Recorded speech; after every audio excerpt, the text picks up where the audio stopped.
Over the past couple of years, we have seen crazy stories happening in the stock market, from record-breaking highs all the way to record-breaking lows and everything in between.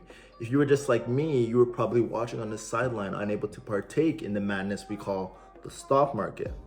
Bad news is this madness is still looming over us as we potentially prepare to head into another recession, or even worse, a depression. So you can think of this as one of two ways. One, this is a negative time for everyone, negative, negative, negative, or you can flip your mentality and think on the flip side, where you see this as an opportunity to come out ahead financially than everyone else. So in this video, I'm going to teach you guys how to invest in stocks as a complete beginner with no prior knowledge, so that you guys will be better equipped to invest in the next recession or even depression, and hopefully come out on top. There are trillions of dollars being transacted in the stock market daily. The stock market consists of tons of publicly traded companies, and their values and their prices are constantly fluctuating every day, every hour, every minute, and every second. The stock market allows us, complete newbies, and the public, the general public, to invest in these companies with their ever-changing fluctuations in price in hopes of making a profit. So in general, there are two ways of making a profit or making money on the stock market. It's either buying low or selling high. You buy low in anticipation of the price rising, so that when you sell at a higher price, you make a profit. So to give you guys a better explanation of what a stock is, essentially, let me backtrack a little bit. So every day there are new companies, brands, businesses being founded, created, whatever, you name it. And these different businesses require varying amounts of upfront investment that you need to get that business up and running.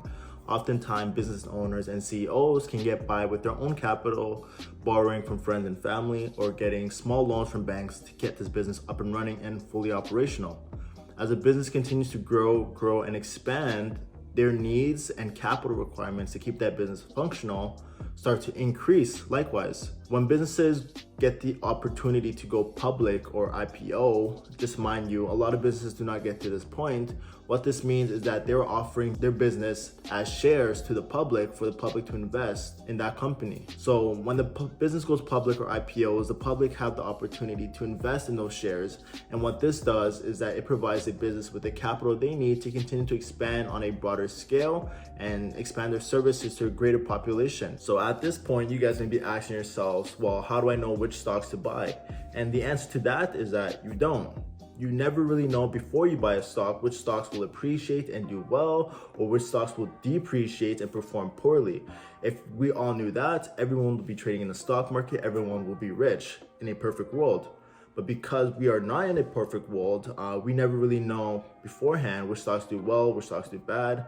So there's always that inherent risk when you're investing in the stock market that you will lose your investment and that it will perform poorly. You can, however, make educated, informed decisions before you invest in a company. And this is a very tedious process. I don't recommend it for beginners, but you can come to the decision whether or not you want to buy a stock by looking into that stock's financial reports, earning reports, long-term goals, etc., and come to that decision yourself based off the research you did on that company. As a beginner, I don't recommend this, as I said before, because it's very tedious, time-consuming, and you never really know what you're looking for. You can do all this research and still invest in a stock that performs poorly. So what I recommend to people just starting out and want to get their feet wet is to invest in something called index funds. So think of index funds as gift baskets. So there are things called the S&P 500 index funds, which are gift baskets that hold the top 500 companies in North America. And statistics show that by buying and holding these S&P 500 index funds, your average return on investment will be at least 11%. They don't try to beat the market, they try to match the market. Oftentimes when you try and beat the market, you lose money, and you start picking out individual stocks in an attempt to beat the market. But if you just buy and hold these S&P 500 index funds, your return on investment year to year would often be above 11%, which is amazing. So now let's get into the process of how to actually buy a stock. So there are several platforms or brokerages you can sign up for, such as Wealthsimple, Webull, Robinhood, Questrade, and much more. In this video, I'm going to show you guys how to buy a stock on the Wealthsimple platform because one, it is user friendly, and two, that makes it very easy to buy stocks for beginners like you and I. So before I go any further, I just wanted to let you guys know that I left my Wealthsimple affiliate link down in the bio. So if you guys did choose to start investing into stocks and buying stocks, you can sign up to Wealthsimple using my affiliate link. So we both can get up to $3,000 in both stocks and crypto, which is an extra bonus, a plus for both you and I. If you guys want to support your boy and appreciate him for dropping all this value in this video, I would truly appreciate it if you guys could sign up using my affiliate link. So to get back on track, once you've created your account on Wealthsimple, you can fund it with as little as $10 just to get into the feel of buying and selling stocks, just to get a feel of the waters before you increase your investment and how much you're investing into the stock market. So once you've funded your account with as little as $10, whatever it is, now you're ready to buy a stock. So once you guys have signed up for Wealthsimple using the affiliate link in the bio, you guys have funded your account with whatever amount of capital you wish to fund it with, whether that's $10, $20, $100, whatever it is, then you guys are ready to buy a stock. So I'm going to walk you through how to buy a stock on Wealthsimple. So as you can see on the screen here, we are on the Wealthsimple dashboard. This is how it looks on the dashboard. So you see how much money I have in my account. I currently have about $20 currently. If you scroll down, you see the graph that shows how your portfolio has done over time. So with this, you can cycle between 1 month, 3 months, 6 months, 1 year, or you can cycle even between all time to see how your performance is doing. If you scroll down, you can choose to get more specific portfolio details, a summary of your portfolio. And if you go under the accounts tab, you see what accounts you have. So I have a crypto account, my RRSP, my TFSA accounts, my personal trading account, and a savings account. You can choose to add more accounts as you wish. And at the bottom, you have a couple more options. So let's say you want to buy a stock. So you'll head over to the Discover tab at the bottom of the screen, right under the right beside the invest option, and you can see all these stocks that are available for you to invest in. So you can choose any one of the lists. You can choose down, see what you're feeling, technology, crypto, whatever it is. You can even choose to search up the stock name exactly that you want to invest in. So let's scroll down and see what I'd like to buy. So I'm scrolling and I see Amazon. So I want to buy a share of Amazon. So when you press the stock that you want to buy, it will take you to the stock page where it shows the stock name, how much a share is worth. So with Amazon, it's currently $94.14 USD to buy 1 share of Amazon. You have the graph there that shows how prices move within the past day for Amazon. You can also cycle this as well. So currently it's on last 24 hours. You can choose to cycle between 1 week, 1 month, 3 months, 1 year, and 5 years. So let's say you see all of this and you decide to invest. So I'm scrolling, I'm looking through the statistics of the share just to make sure I get everything clear. And if everything looks good to me, I can go ahead and invest in the stock. So when I'm ready to invest, I can select buy at the bottom of the screen. So I'm going to press buy here.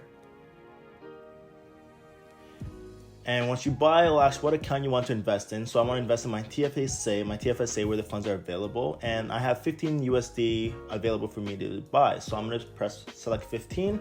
I'm going to press on continue. Continue again. And here's your confirmation purchase page. So just going to confirm your order details, make sure everything is okay. Quick read through, everything looks good. So I'm going to confirm my order. And then once your order is submitted, it can take some time for the stock to appear in your portfolio. So mind you, the stock market is open from 9 a.m. to 5 p.m. Eastern time. If you are buying a stock or share, whatever it is, outside of those hours, oftentimes it will take some time for your order to be completed. So it will show up as pending in your portfolio, as you see here on your screen at the bottom there, 1 pending order. So oftentimes in this case, you just have to wait really for the stock market to open up before your order can be completed and that stock can officially appear in your account that you own a share of that stock, that company. When you want to sell a stock, the same process applies really. You'll select on that stock share in your portfolio and you'll have the option to sell.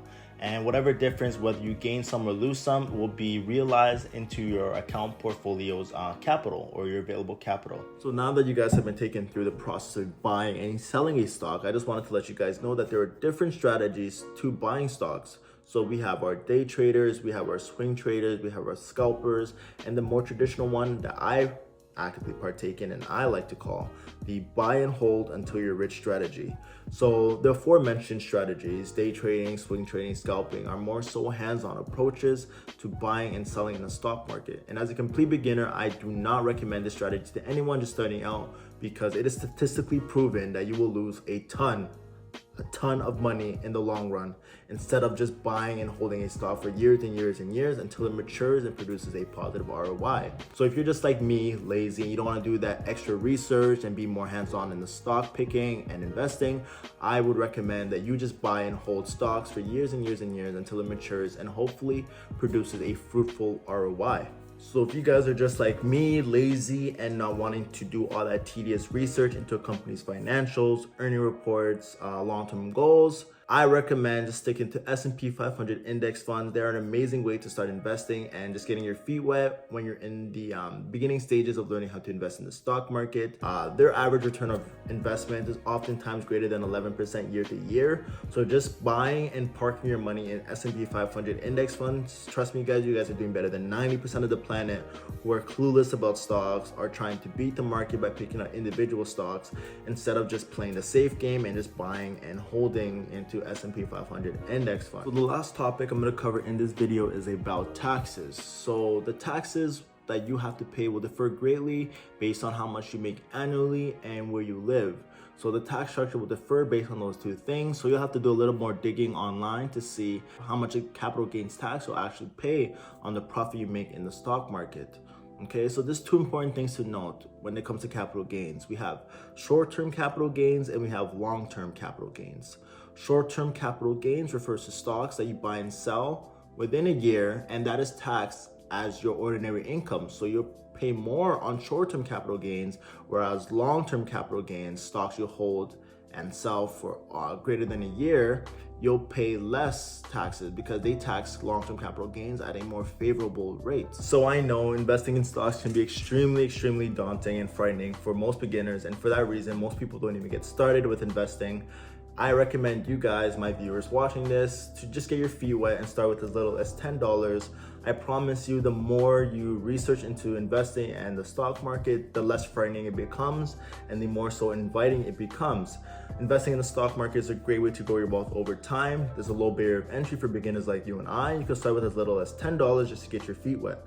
So with that being said, that concludes today's video. If you guys enjoy all the value I provided to you guys, I would truly appreciate it if you left a like, subscribed, and commented on this video. Let me know what I could work on, what other videos you'd like me to produce in the future, and that would be greatly appreciated. So with that being said, I appreciate you guys for watching this video and have a great rest of your day.